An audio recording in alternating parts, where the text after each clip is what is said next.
into the careless lifestyles of teens in this country.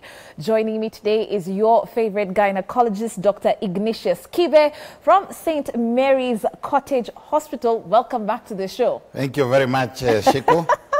I'm always delighted to be here. Absolutely. And you know we always have a good time when we're on set. So, Karibu, we've not seen you in a very long time, but we've got a very interesting one here, Daktari. I'm going to start by asking you your thoughts about what happened in Kakamega. What did you have to say about that when that story broke? Well, what I would want to say is initially, when you talk about underage girls, that means these girls are still under the care of their parents or guardians. And that means that using the word consensual, a 16 and below year-old girl cannot have consent of her own health in the absence of a parent or a guardian.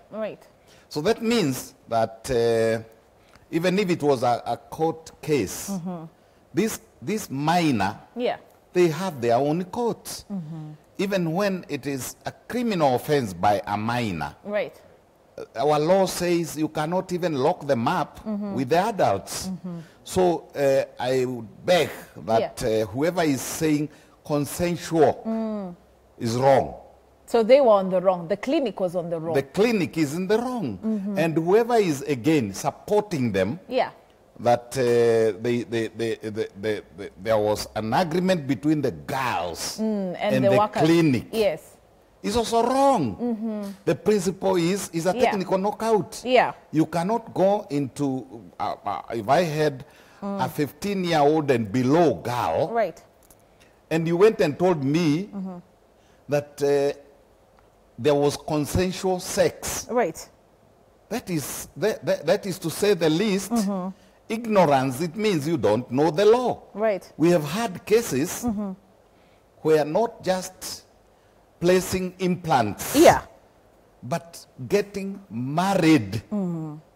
A girl in some of the communities, girls under age 18, with the arrangement of parents, the full knowledge of the community, getting married to an adult over 20 years is itself criminal. But you know, you've just mentioned something that some people here medics that is, don't seem to know the law.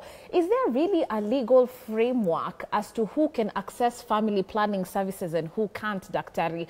Because you're wondering why then would the health workers actually say that it was justifiable? They don't know. Your premise is correct.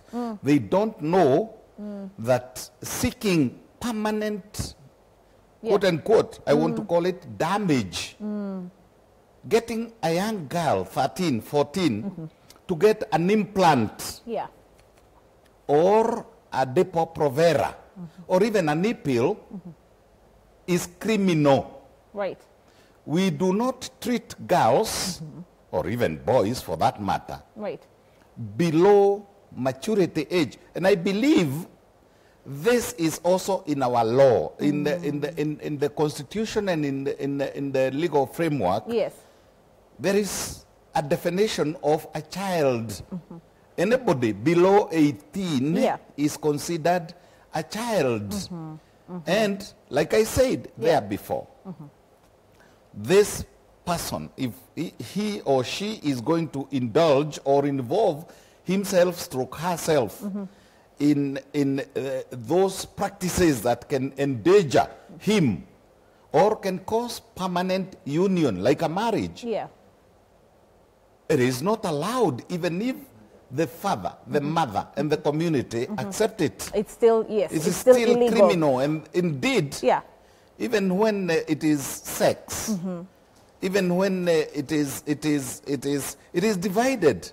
You know, somebody, may God forbid it, but if somebody raped a lady above 20, that is rape. But when it is below 16, that is not just rape. Kuna kubaka, kuna raping another age.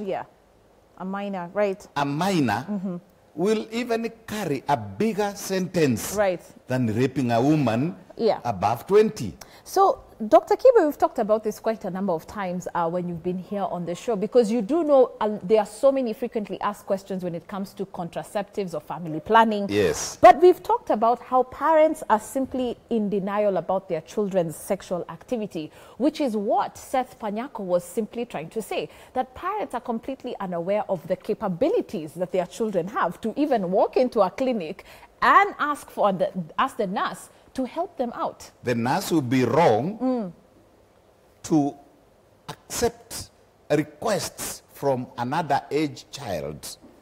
It will be illegal. Yeah. So there are several criminals here. Okay. The parent who released this girl to a clinic is doing an illegal thing.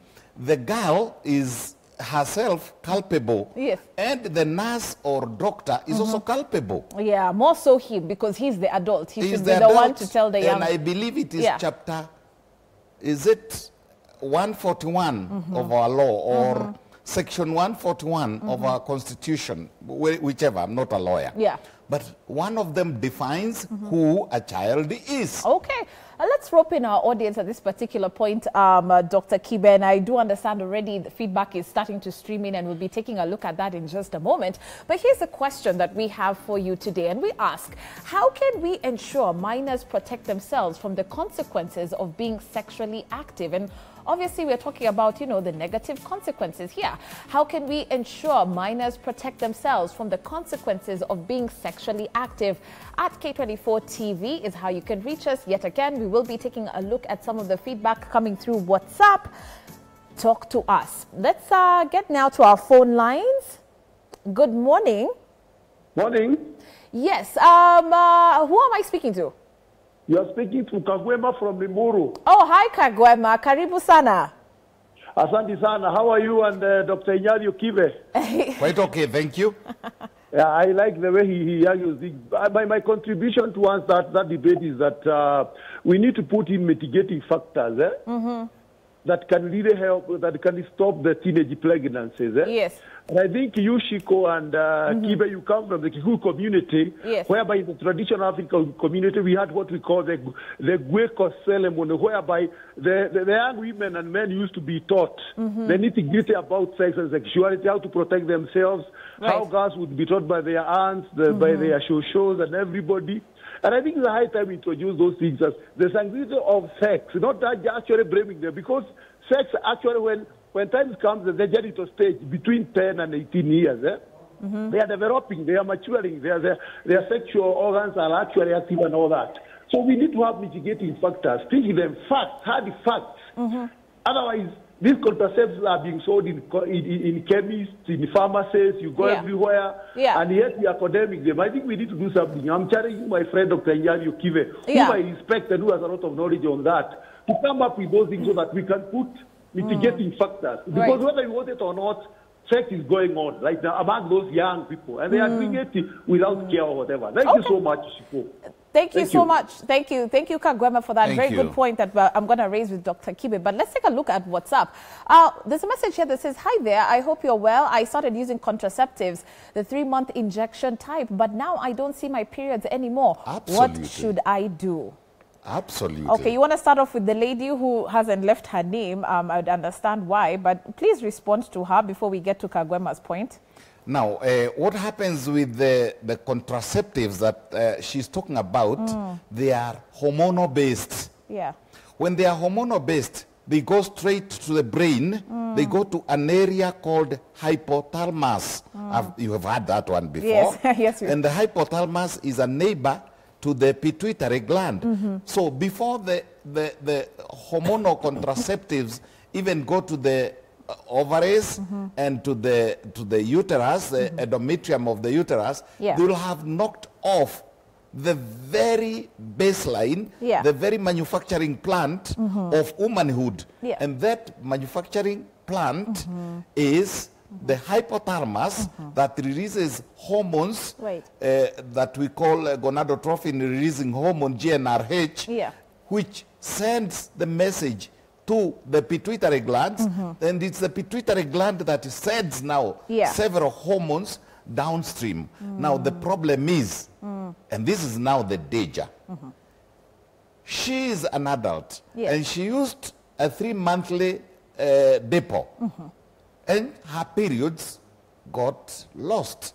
She no longer menstruated. It means she no longer, her eggs are not being manufactured, a process we call oogenesis. Simply means a block. The car is not just moving. The factory is not just working. So imagine this one being done to a 13-year-old girl.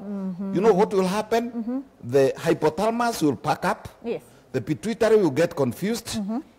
She will not get hormones flowing to her to develop her bumps. She will not have breasts as they were supposed to be. They will be smaller. We call them miniature, or we call them infantile. We have problems. If they receive hormonal contraceptives, we have problems of even the uterus not developing. This is terrible. And we are getting very many girls without uterus at all. So it catches up with them in the long run. In the long run. But you know, let's try and compare what happens here, for example, Dr. Kibe, and compare with, let's say, more advanced countries, so to speak, the developed world. I don't like calling them developed. Okay. So-called. We are the so-called. We are developing, let's call them advanced. But in such cases, you will see that family planning perhaps is probably better managed. There are women, especially those who, even here, who've been born, raised in urban areas, who, yes, go on family planning and are still able to, you know, conceive, have their babies, and life moves on, and really no risk factor involved. So do you think it is the healthcare services that is the issue here? Allow me to bring in Kagwema's argument. The problem is basic. It is at the beginning. It is in the house. It is with the bringing up. It is with the community and the culture. Our culture is gone. There were instances when a boy got circumcised, he would be hidden for more than a month. He would be taught sexuality, sex and sexuality. He would be told what it is to be responsible in sex. Similarly, the girl would go through what you call rites, you know, and should be these days, even these minors do not even know what menstruation is. Many of them come and tell me, Daktari, there is blood. I'm oozing blood. Wow. Hold that thought. Because Purity they don't know. Purity from Nairobi is on the line, Dr. Let's hear what she has to say before you continue. Good morning, Purity. Good morning, Chico. My question to Dr. Kibe is... Yes. I got a baby last year, December. And to date, I've not received my period. Right. I'm asking the doctor, is this normal? Using ICD, 10-year ICD. IUD, or I don't know the name. IUCD. Yes. Is it normal? I haven't received my period yet. Okay, thank you, Priti. He's going to answer you in just a second. Before you answer that, let's take a look at a text message. Thanks, Purity. Stick with us. We'll get to you in just a moment. Text message here says, Norplant for 3 years. Hi, Shiko, newly Zedok. I've been using Norplant for 5 months now. And for that, I have seen, you know. I've been spotting daily. Yes, I've been spotting daily. daily. The side effects of hormonal contraception. So is hormonal contraceptives the issue here? It is the issue. It's hormonal. And it is using hormones to destroy hormones. Okay. It's like using a bomb to bomb an armory. Okay. Yeah, which doesn't make sense, right? Purity from Nairobi asked you something about, you said IUCD. Yes. IUCDs are intrauterine contraceptive devices. And there are several. These are what people generally call coils, copper teas. Right. These are either impregnated or coated or ordinary. I have no quarrel with the ordinary IUCD. Okay. A simple plastic IUCD. Okay. Joshua, good morning. Joshua from Kirinyaga is with us. Let's hear what he has to say. Joshua, hi. Morning, Shiko. Morning. A very good topic today. Yes. Shiko, before we dwell on the issue of teenage pregnancies, I think there are some things that we must agree as a country, that this country, Kenya is a sex country, and it's a country on Viagra. These kids are learning from us. If you look at the lifestyles that we lead, our life has been sexified, kind of. Everything we do, there is a sex connotation in it. So listening to what Dr. Kibe is saying on the legalities of these teenage pregnancies, on the administration of contraceptives, we can talk until the cows come home.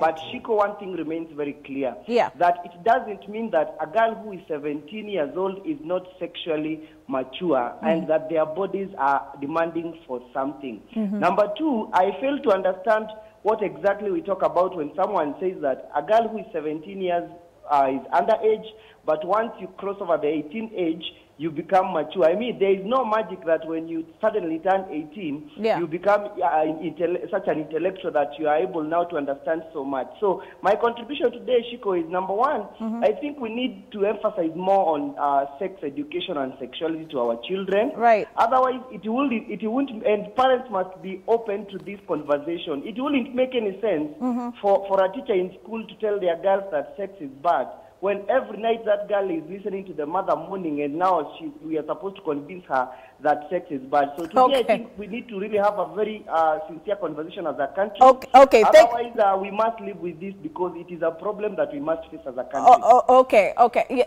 Yes. Now, Joshua, please.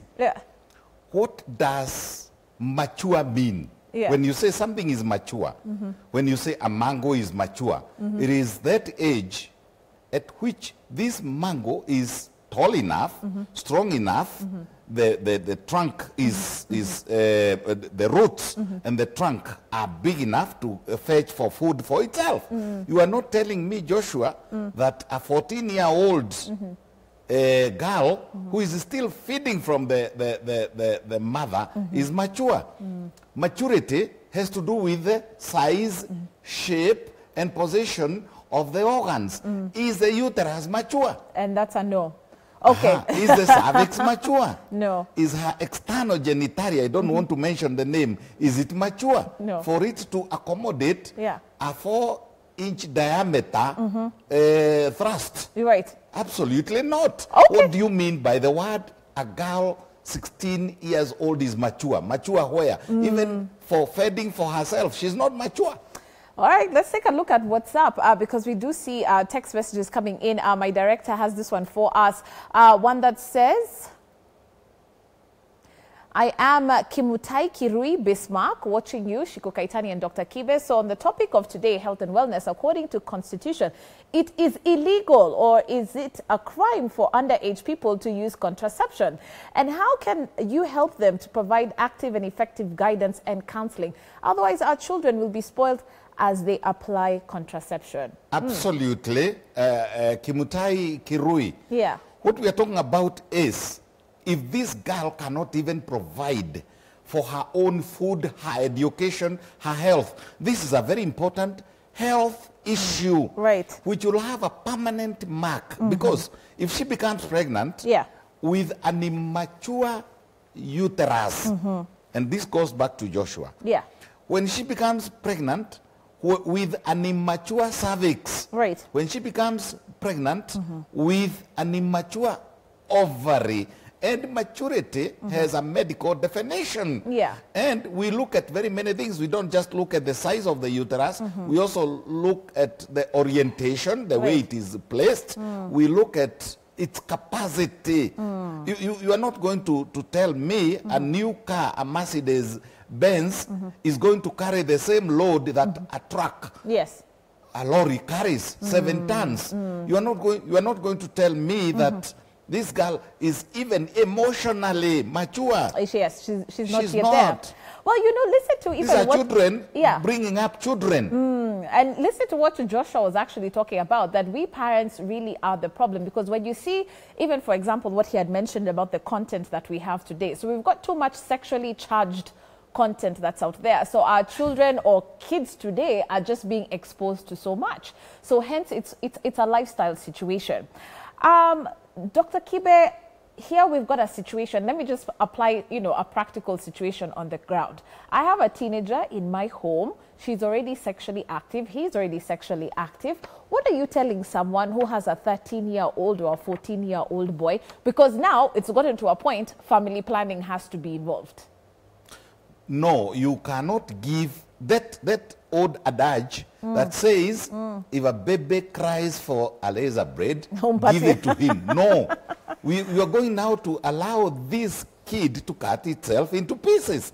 Similarly, if some, Joshua said, when she listens and hears the mother groaning in the morning, I thought I actually thought you did hear that. Okay. Now, yeah, it means there is a missing link. Right. These girls have been exposed to ICT, the communication and the telecommunication, the e-something, the email, the e-phone, the e-economy, before some faculties in them, including, I repeat, including their pituitary, their hypothalamus, including their uterus, including their ovaries, are not yet mature. And the minute you place a contraceptive, it means she'll be releasing these eggs, but the eggs will not ovulate. Right. They will not jump out. They will not break out from the ovary, and she'll end up with bigger complications called ovarian cysts.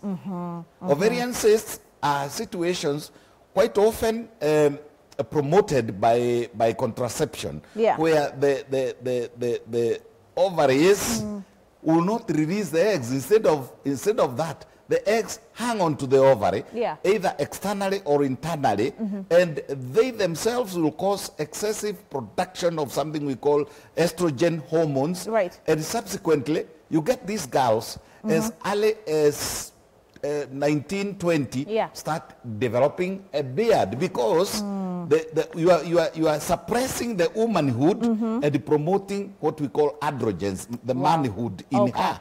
So she'll start getting beard, she'll start getting acne, funny acne on the face, which is chronic, does not cure, weight gain, all types of problems. And quite often, cysts can be permanent damage. Okay, hold that thought, Dr. Kibe. We're going to come back and talk a little bit more about the dangers of, introducing family planning quite early.